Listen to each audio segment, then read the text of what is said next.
আসসালামু আলাইকুম রহমতুল্লাহি ওবারাকাতু।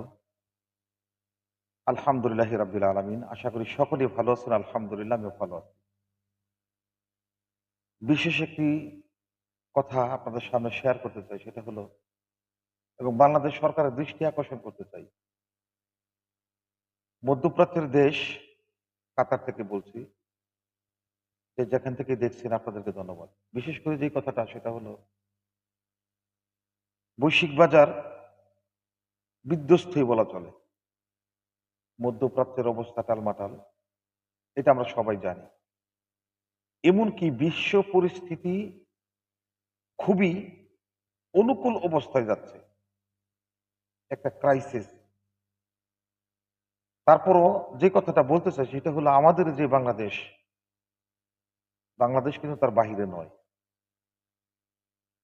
আমাদের দেশের মিডিয়াগুলোতে যেভাবে দেখছি তেলের যে হাহাকার, এই হাহাকারটা নিয়ে প্রশ্ন। এই তেলের এই হাহাকার এত হবে কেন?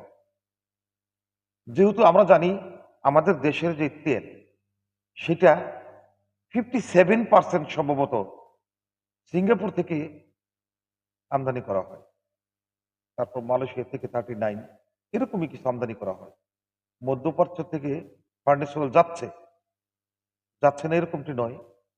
কিন্তু তদাপরি সিঙ্গাপুর, মালয়েশিয়া এবং পূর্ব অঞ্চল থেকে যে তেলটা আমাদের দেশে আসে, আরেকটি খবর সেটা হলো আমাদের বাংলাদেশে কিন্তু আলহামদুলিল্লাহ ভালো তেল উৎপাদন করা হচ্ছে, উঠছে। তো এত অবস্থার মধ্যেও যে ক্রাইসিসটা তুলে ধরা হচ্ছে জনগণের সামনে, এটা কি কোনো পাতানো ক্রাইসিস, না কোনো সিন্ডিকেটের মাধ্যমে এটা কিরকম করা হচ্ছে? যেখান থেকে সিঙ্গাপুর, মালয়েশিয়া, থাইল্যান্ড, ইংল্যান্ড ওই সমস্ত জায়গা থেকে আমাদের তেল কিন্তু মোটামুটি অনেক আসে। তাহলে এই তো বড় ক্রাইসিস, কেন হবে তেলের জন্য হাহাকার কেন হবে? এই কারবালা তো হওয়ার কথা না তেলের জন্য। অতএব বাংলাদেশ সরকারের কাছে আমি বিনীত আবেদন করব। এটা আমার মনে হচ্ছে কোনো সিন্ডিকেট হচ্ছে।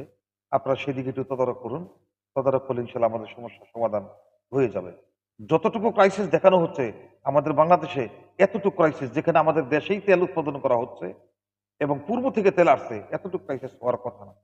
একটু দৃষ্টি আকর্ষণ করছি বাংলাদেশ সরকারকে, একটু ভালো করে সিন্ডিকেটটা দেখুন। আসসালামু আলাইকুম রহমতুল্লাহি ওয়া বারাকাতুহু।